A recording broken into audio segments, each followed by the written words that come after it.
आपको बिल्कुल सिंपल तरीके से व्रत में खाए जाने वाले बहुत ही ज़्यादा टेस्टी और चटपटे बड़े बनाना बताती हूँ कैसे बनाए जाते हैं। चलिए बनाना शुरू करते हैं। बड़े बनाने के लिए ये हमने 1 कप समा के चावल लिए हैं, जिसे सामक चावल या व्रत वाले चावल भी बोलते हैं। ये हमें इजली मार्केट में मिल जाते हैं। ये इस तरीके के होते हैं। ये हमने 2 आलू लिए, जिसे बॉईल करके छील लिया है। सबसे पहले हम चावलों को 2 से 3 बार साफ पानी से धो लेते हैं। ये हमने चावलों को 2 से 3 बार पानी से धो लिया है। अब हम चावलों को बॉईल करेंगे। इसके लिए हमने गैस पे पैन रख दिया है। हमने 1 कप चावल लिए है, तो पैन में हम 2 कप पानी डाल देते हैं।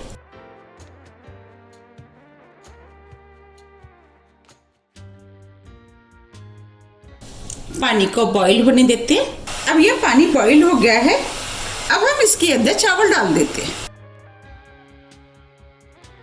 चावल को पानी के अंदर मिक्स कर देते हैं और पानी में उबाल आने देते हैं। पानी में उबाल आ गया है। अब हम इसे ढक देते हैं और मीडियम फ्लेम पे 3 से 4 मिनट के लिए चावलों को बॉईल होने देते हैं। जब तक चावल पक रहे हैं, हम चटनी बना लेते हैं। चटनी बनाने के लिए ये हमने मिक्सी का जार लिया है। अब हम इसके अंदर 1 कप हरा धनिया डाल देते हैं। आप चाहे तो थोड़े से पुदीने के पत्तों का भी इस्तेमाल कर सकते हैं। 2 हरी मिर्च आप अपने टेस्ट अनुसार थोड़ी सी कम या ज्यादा भी कर सकते हैं। थोड़ी सी अदरक, 1 टेबल स्पून भुनी वाली मूंगफली।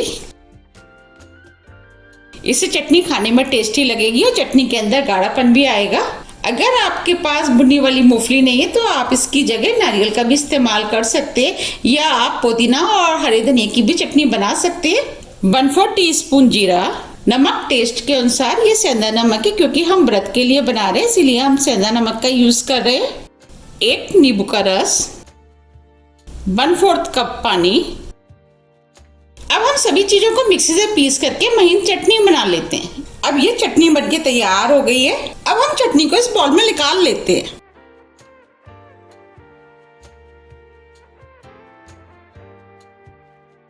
अब ये चटनी तो बनके तैयार हो गई है। अब हम चावलों को देख लेते हैं। अब इधर 4 मिनट भी हो गए हैं। अब ये चावल भी बॉईल हो गए हैं। चावलों के अंदर जो पानी था वो भी खत्म हो गया है। अब हम चावलों को चेक कर लेते हैं। देखिए, हम चावलों को दबा रहे हैं, तो ये चावल इजीली दब रहे हैं। इसका मतलब चावल बॉईल हो गए हैं। अब हम फ्लेम को ऑफ कर देते हैं। चावलों को ठंडा होने के लिए एक बाउल में निकाल लेते हैं। अब ये चावल भी ठंडे हो गए हैं। ये हमने कद्दूकस लिया है। अब हम आलूओं को कद्दूकस कर लेते हैं।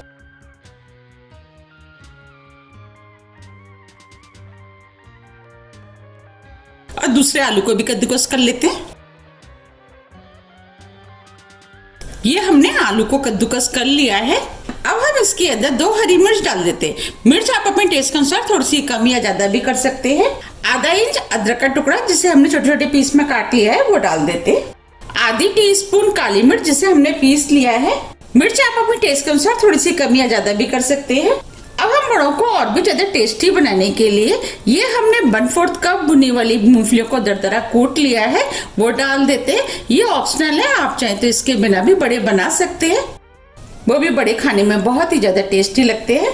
नमक टेस्ट के अनुसार। ये सेंधा नमक है, क्योंकि हम व्रत के लिए बना रहे हैं, इसीलिए हम सेंधा नमक का इस्तेमाल कर रहे हैं। ये हमने 1 टेबल स्पून सफेद वाले तेल लिया, वो डाल देते। इससे बड़े खाने में टेस्टी लगेंगे और देखने में भी सुंदर लगेंगे। आधा नींबू का रस, इससे चटपटा स्वाद आएगा। आप जो भी चीजें व्रत में नहीं खाते हैं, आप उसके बिना भी बड़े बना सकते हैं। थोड़ा सा हरा धनिया। अब हम सभी चीजों को हाथ से अच्छे से मिक्स कर लेते हैं।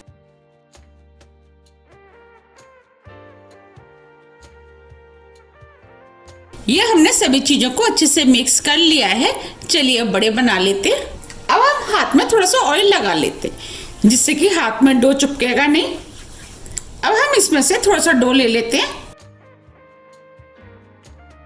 डो आप अपने हिसाब से ले लेंगे। बड़े के साइज से आपको क्या रखना है, उस हिसाब से आप डो ले लें। हम मीडियम साइज के बड़े बना रहे हैं, तो हमने मीडियम नींबू के बराबर का डो लिया है। अब हम इसको इस तरीके से गोल कर लेते हैं। देखिए, ये गोल हो गया है। अब हम बड़े का शेप देंगे, तो इसको इस तरीके से हाथ से दबा देते हैं और चारों तरफ से एक सा कर लेते हैं। देखिए बड़ा बनके तैयार हो गया है। अब हम इस बड़े को और भी ज्यादा सुंदर लगे इसके लिए अब हम इसके ऊपर थोड़े से तिल लगा देते हैं।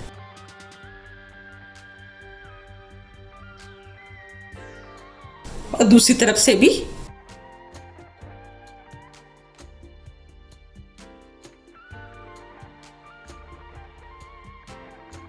अब मैं आपको पास से भी दिखा देती हूँ। देखिए बड़ा देखने में कितना सुंदर लग रहा है।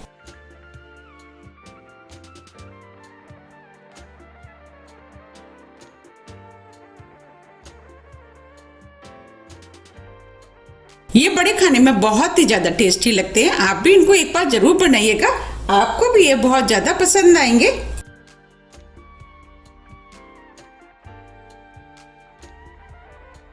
दूसरी तरफ से भी थोड़े से तिल लगा देते हैं। आप चाहते हैं इन बड़ों को बिना तिल के भी बना सकते हैं। देखिए बड़ा भी बनके तैयार हो गया है। इस तरीके से हम सभी बड़े बना के तैयार कर लेंगे। ये हमने बड़ों को बना के तैयार कर लिया है। अब हम इनको फ्राई कर लेते हैं। फ्राई करने के लिए हमने कढ़ाई में ऑयल गरम करने के लिए रख दिया था। अब ये ऑयल गरम हो गया है। हमें तेज गरम ऑयल चाहिए। अब हम बड़ों को इसके अंदर डाल देते हैं। जितने बड़े कढ़ाई में आएंगे हम उतने डालेंगे।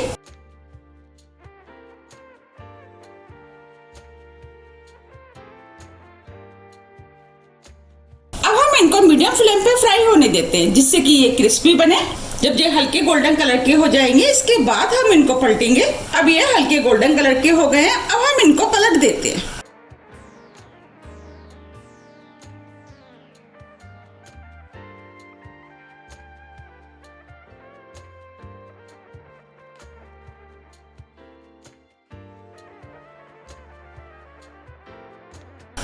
इनको दूसरी तरफ से भी फ्राई होने देते हैं। जब ये चारों तरफ से गोल्डन ब्राउन कलर के हो जाएंगे इसके बाद हम निकालेंगे।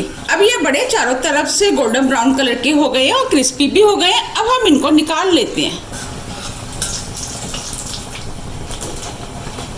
आप सुन पा रहे हैं ये क्रिस्पी हो गए हैं।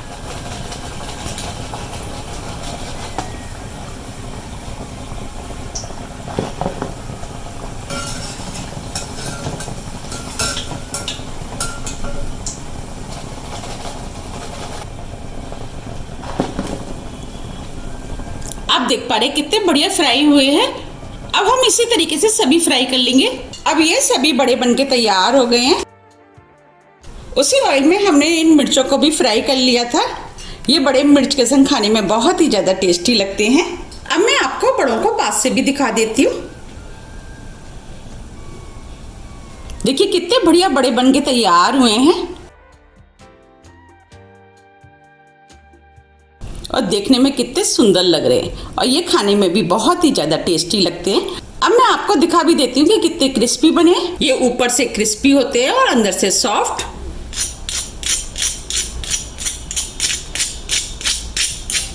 बने हैं ना कितने क्रिस्पी। अब मैं आपको तोड़ के भी दिखा देती हूँ।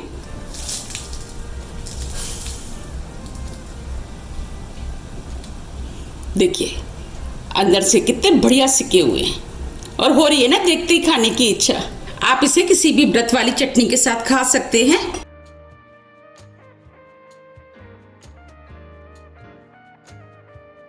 देखिए हो रही है ना देखते ही खाने की इच्छा।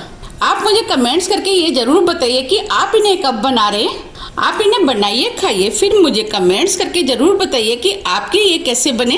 अगर आपको मेरी रेसिपी पसंद आ रही है तो ज्यादा से ज्यादा फ्रेंड और फैमिली के साथ शेयर कीजिए। आप मुझे मेरे फेसबुक पेज को भी फॉलो कर सकते हैं। इसका लिंक मैं अपने डिस्क्रिप्शन बॉक्स में दे दूंगी। अगर आपको मेरी रेसिपी थोड़ी भी पसंद आ रही है तो रेसिपी को लाइक कीजिए, चैनल को सब्सक्राइब कीजिए। अब हम फिर मिलते हैं इसी तरह की टेस्टी रेसिपी के साथ। जब तक के लिए नमस्कार।